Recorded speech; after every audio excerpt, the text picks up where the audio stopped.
જેસરના દેપલા ગામે પ્લોટના ડખ્ખામાં પાઇપ અને કુહાડી વડે હુમલો, એક જ પરિવારના 3 સભ્યો ઇજાગ્રસ્ત। ભાવનગર જિલ્લાના જેસર તાલુકાના દેપલા ગામે પ્લોટના વિવાદને લીધે પડોશી પરિવારે એક જ પરિવારના 3 સભ્યો પર જીવલેણ હુમલો કર્યો હોવાની ઘટના સામે આવી છે। આ હુમલામાં મહિલાને માથામાં 20% અને ખોપરી ફ્રેક્ચર, જ્યારે તેના પતિને પગમાં ફ્રેક્ચર જેવી ગંભીર ઇજાઓ પહોંચી છે, જેમાં ફરિયાદી નીતાબેન વિનુભાઈ ખેરાળાને નોંધાવી ફરિયાદ મુજબ ફરિયાદીના પ્લોટ પર આરોપીઓનો ડોળો રાખતા હોય તે બાબતે અવારનવાર ઝઘડા થયા હતા, જેમાં રવિવારે સાંજે ફરિયાદી, તેમના પતિ અને પુત્ર ઘરે હાજર હતા ત્યારે પડોશમાં રહેતા 4 શખ્સો હથિયારો સાથે ઘૂસી આવ્યા હતા અને હુમલાખોરો અને હથિયારો ફરિયાદમાં જણાવ્યા અનુસાર આરોપીએ પાઇપ, કુહાડી અને છરી જેવા હથિયારોથી હુમલો કર્યો હતો, જેમાં રમેશભાઈ લવજીભાઈ ડાભી, શોભાબેન રમેશભાઈ ડાભી, અમિત રમેશભાઈ ડાભી અને માધવીબેન રમેશભાઈ ડાભીએ હુમલો કર્યો હતો, જેમાં 3 લોકોને ઈજાઓ પહોંચી છે અને પરિવાર દ્વારા અન્ય લોકો સામે પણ આક્ષેપો કર્યા છે। નિવેદન આવ્યું છે કે જોકે સમગ્ર મામલે પોલીસે ગુનો નોંધી જેસર પોલીસે આ સમગ્ર આરોપી વિરુદ્ધ વિવિધ કલમો હેઠળ ગુનો નોંધી વધુ તપાસ હાથ ધરી છે। મારું નામ ખેરાળા ઉદય હિંમતભાઈ, મારા કાકાનું નામ વિનુભાઈ કુરજીભાઈ ખેરાળા, એને અત્યારે મારવામાં આવ્યા છે અને ભાવનગર સદવિચાર સિવિલમાં દાખલ છે, સિરિયસ હાલતમાં છે। તો મારનાર ડાભી છે, વિનુભાઈ ડાભી વલ્લભભાઈ, બરાબર, એને પોલીસ એનો સખ્ત કાર્યવાહી કરે અને અમને ન્યાય આપે, અમારી એટલી જ માંગ છે। બસ। મારું નામ ભાવનાબેન વલ્લભભાઈ બારૈયા, વિનુભાઈ મારો ભાઈ છે, હું એની મોટી બેન છું અને આ લોકો કેટલા વર્ષથી દેપલા જેસર પાસે દેપલા આવ્યું ત્યાં તો કેટલા વર્ષથી મારા બાપાને એ પ્લોટ એમ મારા બાપાના નામનો છે અને એમને ખાલી રહેવા દીધો હતો, તો એ દાદાગીરી કરીને અને એ પ્લોટ લઈ ગયા। વિનુભાઈ ડાભી, પછી રમેશભાઈ ડાભી, વાલાભાઈ ડાભી, મુનાભાઈ ડાભી અને રામભાઈ ડાભી, આ બધાની દાદાગીરી છે। અને એના વહુ શારદા ભાભી, બરાબર, એ લોકો મારા ભાભીને અને મારા ભાઈને વારંવાર દબાવતા હતા, વારંવાર અને ગાળું દેતા હતા અને એના બાજુ કપડું ગયું હોય તો એ હળગાવી દેતા હતા, બરાબર।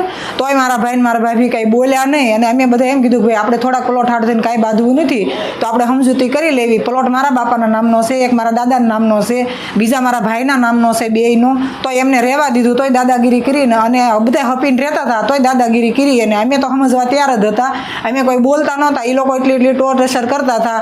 એકવાર એ કુવાડો લઈને બેઠો હતો મુનો ડાભી અને મારા ભાઈને મારવા દોડ્યો અને કે આ બધો પ્લોટ મારા બાપાનો છે, છતાંય તોય તે મારા ભાઈએ કેસ કર્યો અને તોય મેં કીધું ભાઈ જવા દો, આપણે કોઈને બાંધવું નથી, બે એક ફળિયામાં રહેતા હતા, એક ભાણામાં ખાતા હતા અને એ લોકોએ અમારી પર આવું કર્યું અને છતાં તોય મેં જવા દીધું અને પછી તોય એમને કીધું કે અમે દિવાલ કરી લઈએ છીએ, તો એ લોકોએ બધા તાપડાને એવું બધું આડું મેક દીધું, કેમેરા મેક દીધા, તો અમને કોઈ કાંઈ તકલીફ હતી નહીં કાંઈ।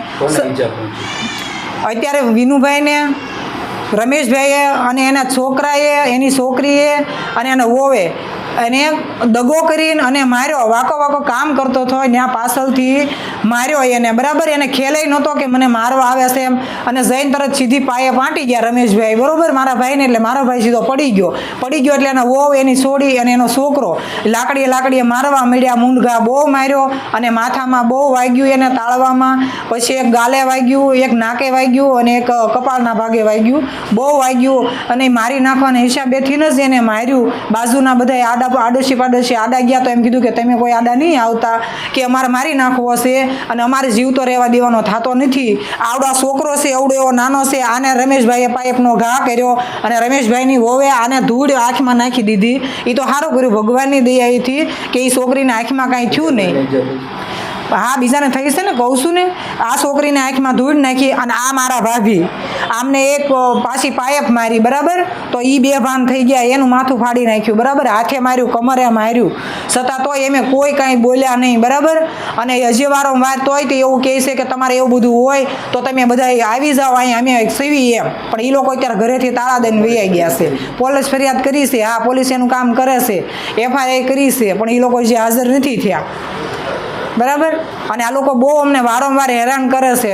દર વખતે વિડીયા ઉતારે, વિડીયા મેકે અને દર વખતે ઓલું કરે તો અમે કોઈ બોલ્યા નથી. અમે 3 ભાઈઓ છે, હું બેન છું, બીજા મારા કાકા દાદાના ભાઈઓ બધા લાડ બધા છે.